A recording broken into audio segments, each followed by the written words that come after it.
Firstpost reports from the world's second largest continent. Hello, I'm Alyson Grange. A very warm welcome from Durban, South Africa. We get you the news and the newsmakers from Africa. From elections to climate change to innovations and opportunities. As the world's attention shifts, we report from Africa, the heart of the global south. Join me every weekday live on Firstpost.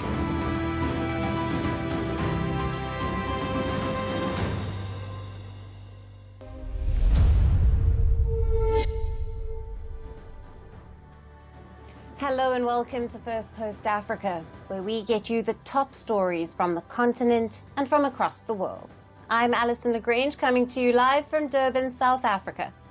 First, let's take a look at the headlines. China vows to hit back after President Donald Trump announces major new tariffs on all U.S. trading partners around the world. China calls 54% tariffs on its imports bullying and pledges countermeasures to safeguard its interest. Iran-backed Houthi rebels claim the U.S. launched over 30 new strikes on their controlled areas in Yemen, killing a guard at a communications tower. Fresh Israeli strikes in North Gaza kill at least 15 people as the military expands operations and issues an evacuation order for residents of the area. A boat carrying asylum seekers sinks near Greece's Lesbos island, killing at least 7, including 2 women and 2 children. 23 migrants have been rescued so far. And Mozambique's parliament approves a new law aimed at fostering national dialogue and political reconciliation, marking a significant step toward restoring stability in the country, marred by post-election violence.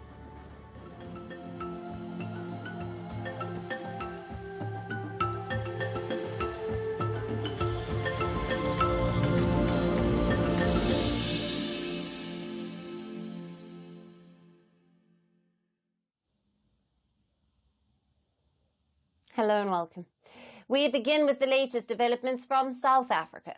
US President Donald Trump has triggered a new trade war, imposing reciprocal tariffs on dozens of countries across the world on Wednesday. South Africa is among the hardest hit, with the Trump administration slapping a 30% tariff on imports from Pretoria. Trump said that his reciprocal tariffs were for countries that treated the U.S. badly. He also imposed a baseline 10% tariff on all imports coming into the U.S. The U.S. president claimed that the tariff rates were calculated based on each country's existing duties on American goods, imposing half of what those nations charged the U.S. in return. For South Africa, whose second largest trading partner is Washington, Trump stated that the 30% reciprocal tax was imposed because Pretoria levies a 60% tariff on U.S. exports. Trump escalated his criticism, claiming, quote-unquote, bad things were happening in South Africa. They made a fortune with the United States of America. United Kingdom, 10%, and we'll go 10%. So we'll do the same thing.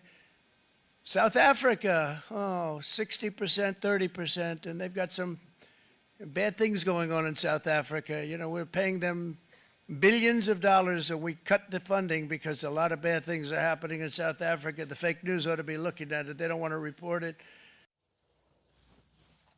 Now, this comes amid worsening relations between Pretoria and Washington in Trump's second term over South Africa's controversial Land Expropriation Act, which Trump claims is anti-white. The new U.S. government has also torn into various other foreign policies of Pretoria, which finally culminated in the expulsion of South Africa's ambassador last month. Washington has also cut off crucial aid to Pretoria. President Cyril Ramaphosa even sent a delegation to Washington this week to clarify Trump's so-called misconceptions. Yet there are few signs of ties improving, and with 30% tariffs coming in, things are likely to get further complicated.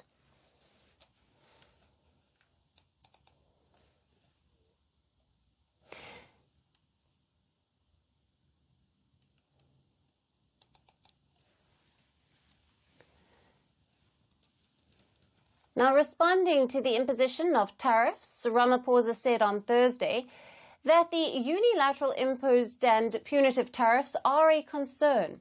He noted that tariffs serve as a barrier to trade and shared prosperity.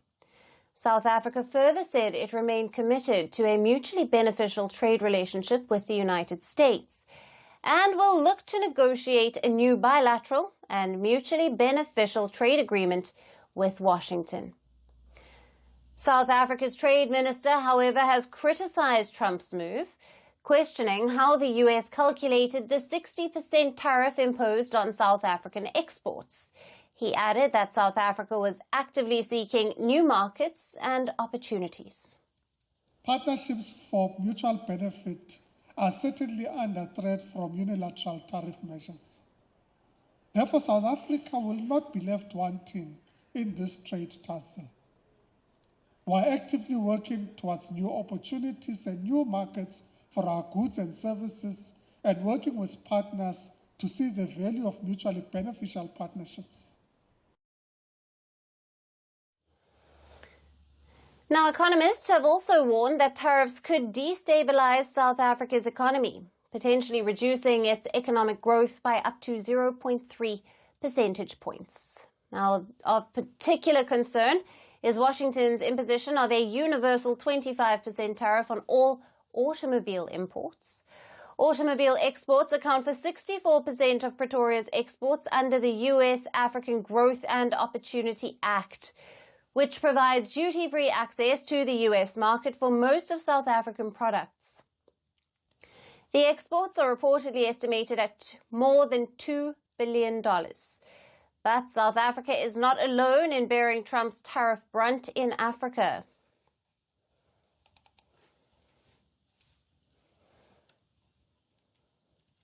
Now, some of the other African countries hit with reciprocal tariffs include 50% for Lesotho, 47% for Madagascar, 40% for Mauritius, 37% for Botswana, 32% for Angola, and 14% for Nigeria. Kenya, Ghana, Ethiopia, Tanzania, Uganda, Senegal and Liberia, Egypt and Morocco were among those countries which will have to pay the baseline tariff of 10%. Now, the US is expected to start charging the 10% tariffs on imports from the 5th of April, with the higher duties for certain nations starting on the 9th of April. As these reciprocal duties take effect, one question looms. Can South Africa and other affected nations negotiate a way forward? Or is this just the start of a prolonged trade war? To discuss more on this, we have with us Kani Magubane, a political analyst who is joining us live from Johannesburg, South Africa. Thank you for being with us, Kani. A very good afternoon to you and your viewers. Now, let's jump right in. What are the possible political and economic motivations behind Trump's claim that bad things are going on in South Africa? And how might this rhetoric be influencing U.S. trade policy?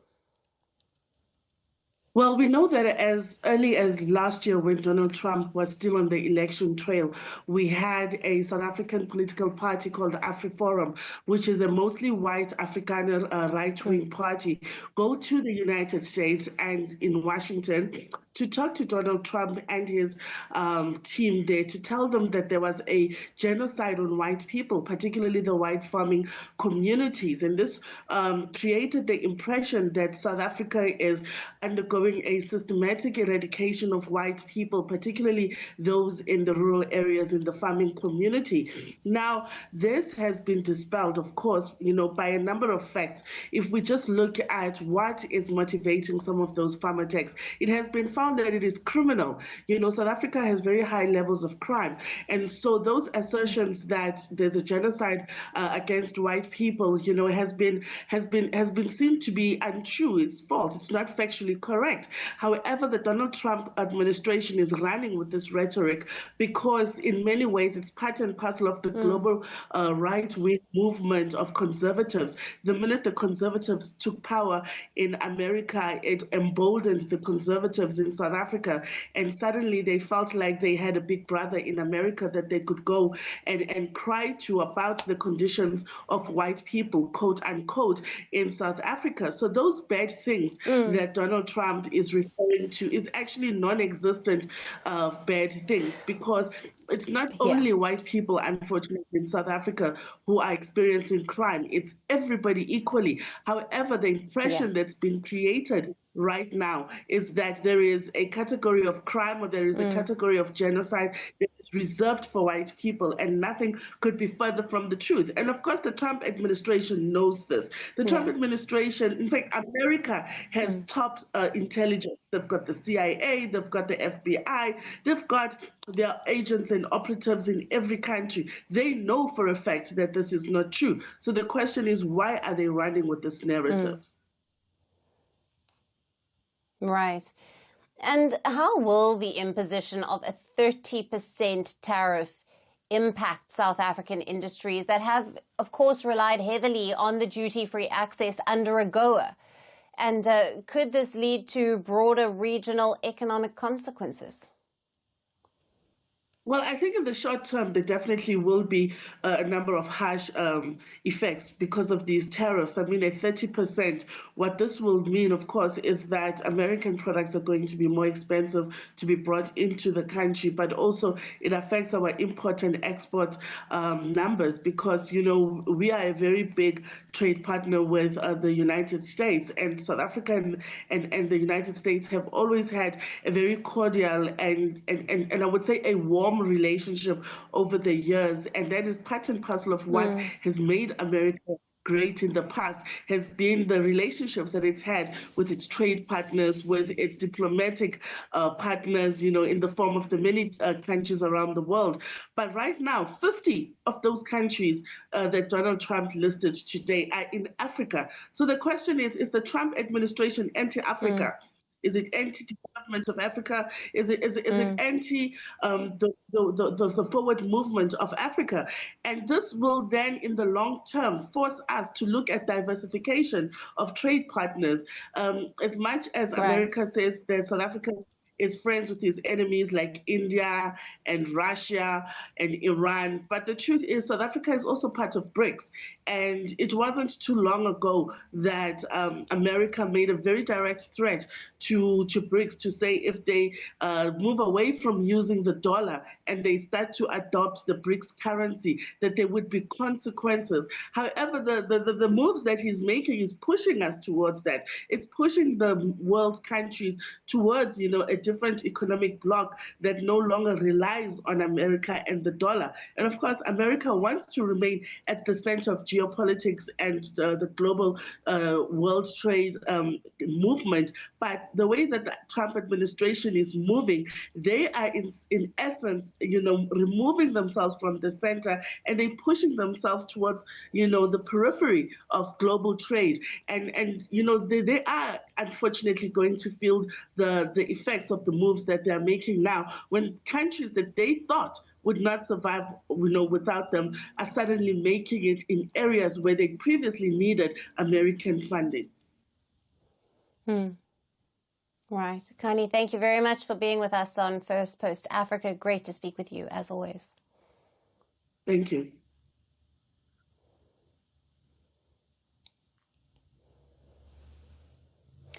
While Trump clashes with some African nations, he is simultaneously reaching out to others. Now, the US has appointed a new senior advisor for Africa. He is Massad Boulos, who is the father-in-law of Donald Trump's daughter, Tiffany Trump. Now, Boulos also serves as a senior advisor to the president on Arab and Middle Eastern affairs. Quickly after his appointment, Boulos is embarking on a key Africa mission. He will visit the Democratic Republic of Congo, Rwanda, Uganda, and Kenya during the next few days. The U.S. says his trip aims to engage with heads of state and business leaders to advance peace in the Eastern DRC and to boost American private sector investment in the region. Now, this comes as the DRC's president, Felix Tshisekedi, offers the U.S. direct access to its vast mineral reserve in exchange for Washington's help in restoring peace. Eastern DRC, a region ravaged by conflict, is home to some of the world's most crucial rare earth minerals used in electronics, defense systems, and electric vehicles. The country's untapped resources are estimated to be worth $24 trillion. However, the DRC has struggled to benefit from its mineral wealth. Hundreds of militias operate in this mineral-rich East, and among them, the Rwanda-backed M23 rebels have wreaked the most havoc. Since January, the M23 has seized the mineral-rich territories, and the escalating clashes have claimed the lives of at least 7,000 people. Now, the DRC accuses neighboring Rwanda of using M23 to loot its minerals, which then enter global supply chains. The DRC also accuses American tech giants like Apple of sourcing what it calls conflict or blood minerals from Rwanda. So instead, Kinshasa now offers the U.S. direct mineral access. Reports suggest it may even be hoping for an American military deployment in return. While that seems unlikely under Trump's America First policy, experts say that the U.S. could still play a role in stabilizing the region through diplomatic pressure, targeted sanctions, and humanitarian aid. Now, just ahead of Boulos' visit, the DRC commuted the death sentences of 3 U.S. citizens who were convicted for a failed coup last year, reducing their punishment to life imprisonment. Now, despite the timing, the DRC denies any U.S. pressure in the decision. The full details of Trump's advisor mission remain unclear, but his visit signals that Washington is willing to take a more active role in the DRC crisis. How will it impact the region? We will continue to track all of the developments.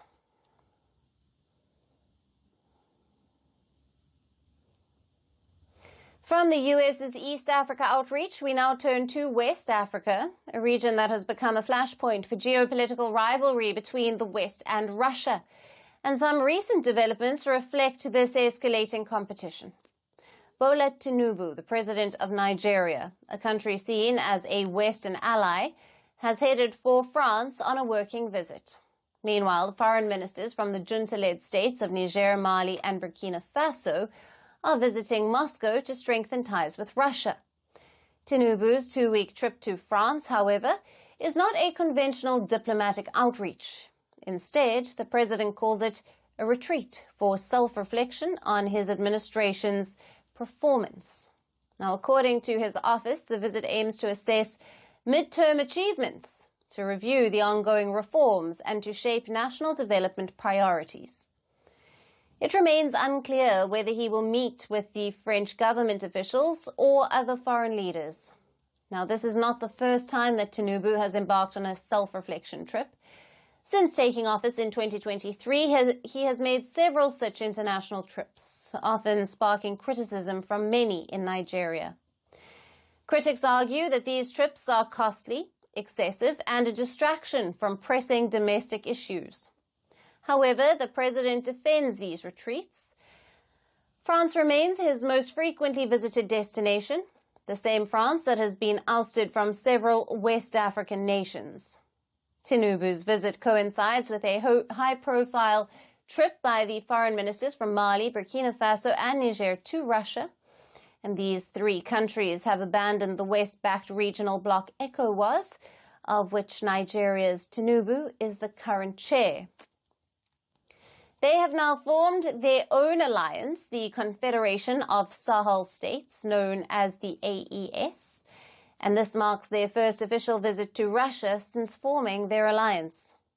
During their Moscow visit, the foreign ministers will meet with Russian counterpart Sergei Lavrov to discuss the deepening cooperation in defense, security, and economic development. The AES considers this a pivotal step in advancing their strategic objectives. These three nations were once key allies of their former colonizer, France. But after military coups swept through their governments, they have shifted allegiances toward Russia. Now, Russia, through its Wagner mercenary group, now rebranded as the Africa Corps, has already provided military support, and new defense agreements have been signed between Moscow and the AES states. Collaboration in the energy and mining sectors is also underway. Now, the visit follows the AES's decision to withdraw from multiple international organizations and to establish a joint 5,000-strong military force to combat regional terrorism. So while West Africa is at a crossroads, with nations choosing between Western alliances and Russian influence, Tinubu's visit to France and the AES's minister's trip to Moscow highlight this shifting landscape, one that will shape the region's future.